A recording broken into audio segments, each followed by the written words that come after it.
Hello and welcome to the Southern View. Lined up on the show this evening, a special face-off on Malayalam cinema's trouble with online review bombing. But first, the top Southern political focus. After over 50 days in jail, Telugu Desam Party chief and former Andhra Pradesh Chief Minister N. Chandrababu Naidu was released on bail from the Rajahmundry jail a short while ago. While his bail was on medical grounds for 4 weeks, Naidu made a politically charged speech upon his release. Interestingly, mentioning that both the BJP and Congress leaders reached out to him during his time in jail, sort of keeping all his options open perhaps there. Remember, Naidu was arrested in September in connection to an alleged skill development scam in the state during his tenure as Chief Minister between 2014 and 19. The arrest intensified the political battle in the state between the TDP and Chief Minister Jagan Mohan Reddy's ruling YSRCP.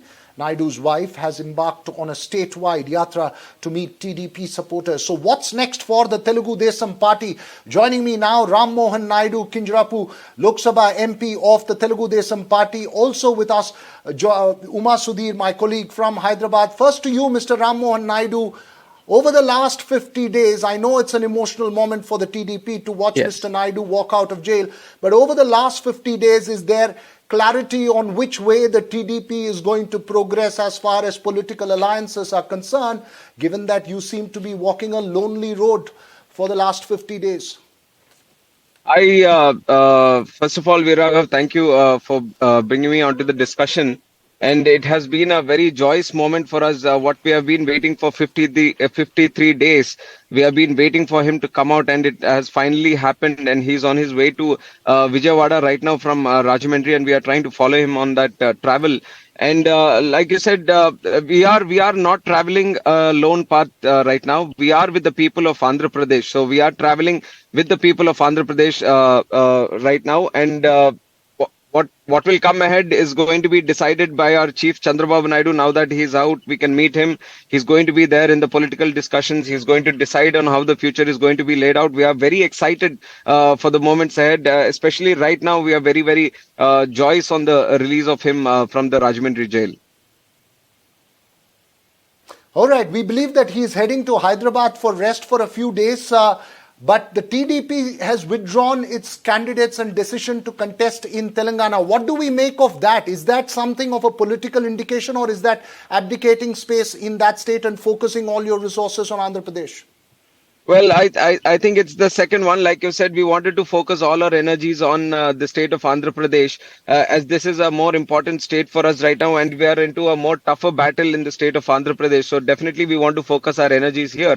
And in fact, if you remember the days before, probably before he was arrested, Chandrababu Naidu himself has said that the party is going to contest in Telangana. So had things been going well for us, we would have definitely contested. But given the times, given the situation that we are going through right now, where Chandrababu himself was not available politically for us to take very crucial decisions, deciding the candidates in Telangana and deciding the momentum that's going to... And he wanted to go around the state of Telangana and have public meetings and rallies there. So which was not possible. So definitely focusing our energies has taken a priority here. And in that aspect, Andhra Pradesh is definitely a priority for TDP right now.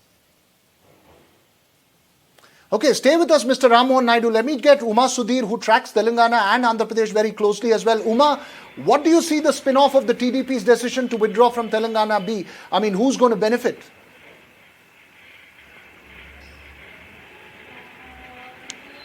Andhra Pradesh, Chandrababu Naidu is sees himself not just as the leader of Andhra Pradesh, but as someone who has a much larger profile, and that's the reason why he was pegging himself as someone who has received support not just from the people of Andhra Pradesh, but from the people of Telangana, as well as political parties from across the country. And you rightly mentioned that he has mentioned the BJP, some leaders from the Congress, the BRS. So now Chandrababu Naidu, in many senses, is realizing that he needs friends beyond an Andhra Pradesh. Of course, he was trying to be friendly with the BJP.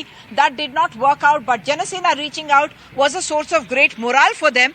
In Telangana itself, yes, there is a vote of people who have supported Chandrababu Naidu, and who that vote is going to go to, that is a very crucial aspect, because the BRS was actually getting worried that that vote may shift to the Congress, and that's another reason why we started seeing a little belatedly BRS leaders extending support to Mr. Naidu, talking about the manner in which he has been arrested interested in Telangana, and of course the BJP does not want that vote to go there. I in fact want to ask Mr. Ramohan Naidu this question. The TDP has shown an inclination to want to be with the NDA, with the BJP for its own political reasons of having friends at the center, and the BJP has been cold shouldering you. In Telangana, had you wanted to be in the battle, they have said that they are going to go with the Janasena. We have seen Pawan Kalyan go and meet Mr. Amit Shah and so on. It would have put you in an awkward position if they had left you out in the cold, because the BJP has not really been very warm to tying up with you.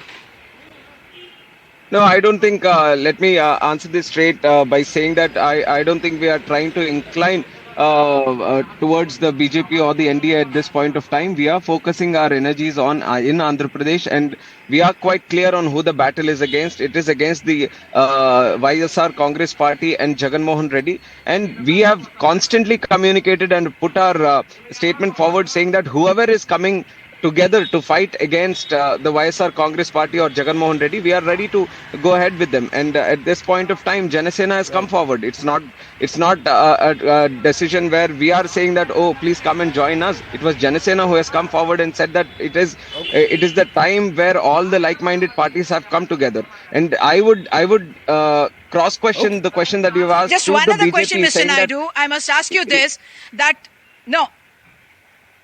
Yeah, I must also add the question that you have asked, are we trying to get with the BJP? Is the BJP trying to cold shoulder us? I think it is to the point of BJP to answer this. Do they want to come with us? Are they trying to incline with us? Are they trying to show themselves as a party which is trying to pull TDP into the NDA? It is something they have to answer. Whereas we are clear that we are trying to focus in the state of Andhra Pradesh. And if you look at Andhra Pradesh, then we are the prime opposition party. So we have to lead the fight against the YSR Congress Party today. Mr. Naidu, very quick question before I let you go. I know it's going to be a big evening for you all in the TDP. My quick question to you, Mr. Naidu, is that between the arrest and now, in the last 50 days, has there been any clear change? Because the problem is that the TDP, as Uma mentioned, was seen as reaching out to the BJP. We want to know where the TDP stands as far as where it wants to head in terms of an alliance. No, see, first of all, let me explain to you, the arrest of Chandrababu Naidu has been done illegally. There is not a single iota of evidence against him showing that he has done any kind of corruption. So once that happened, as MPs, we have tried to reach out to the central government. We have tried to reach out to the Home Minister. We have tried to reach out to the Prime Minister and also the President included. So we are trying to represent that such and such things are happening in Andhra Pradesh, whereas the heads of the institutions, heads of the government have to interfere. That has been the communication point of view from our side. You're still hedging your bets. You are still not revealing to us which direction the TDP would like to move. We are quite clear politically that we have a battle ahead of us and we are strongly prepared to fight it. It's not that someone has to come together, someone has to pick us up to make us fight. So that's not at all in our consideration. We are strong right now. We want to fight this battle against Chief Minister. In future, if someone wants to come ahead, let them make their point of view clear on why they're coming ahead, and we are ready to go ahead with them, just like how Janasena did it. Okay, thank you, Mr. Naidu, for taking time out speaking to us. Remember, Uma, this brings to focus the battle for Telangana, which you've been tracking very closely. Yesterday, BRS Member of Parliament from Medak, Kota Prabhakar Reddy, who's also the party's candidate for the Dubak Assembly seat, was stabbed during an election campaign. Reddy is out of danger and recovering at a hospital, and the BRS has alleged a political conspiracy behind the attack. A few days ago, a BRS MLA, KP Vivekananda, physically assaulted a BJP candidate during a live TV show. That clip went viral. Does all this indicate a new low in the increasingly intense battle for Telangana? Remember, since the creation of the state, the BRS has been the unchallenged ruling force by a distance. But is that battle more intense in 2023? Uma Sudhir with us, also with me, Pulla Rao, senior journalist. Uma, is this possibly the biggest challenge the BRS has faced since 2014? Certainly, third time asking for being in power, trying to score a hat-trick is certainly not easy. And at this point, the Congress certainly in a very resurgent state after the victory in Karnataka, and if you have had multiple surveys, there have been some surveys which show that the Congress is in fact having an edge in Telangana, and some other surveys which show that the BRS is comfortably ahead. Who is right? That of course only December 3 will tell us. But in the meantime, no one wants to take any chances, and that's why you're seeing this kind of an intense battle that is playing out on the ground, with each one alleging that the other, in fact, is trying to undercut in an undemocratic manner. You have, the BRS leader, Mr. K.T. Ramarao, in fact, said that the Congress is trying to physically eliminate their opponents and instead of going for democratic elections. And the BJP, in fact, which happens to be having the sitting MLA in Dubak, they have pointed fingers at the Congress. The Congress has pointed fingers at the BJP. So there is a kind of a wheelchair that is going on here, a kind of a freewheeling kind of accusations that are happening.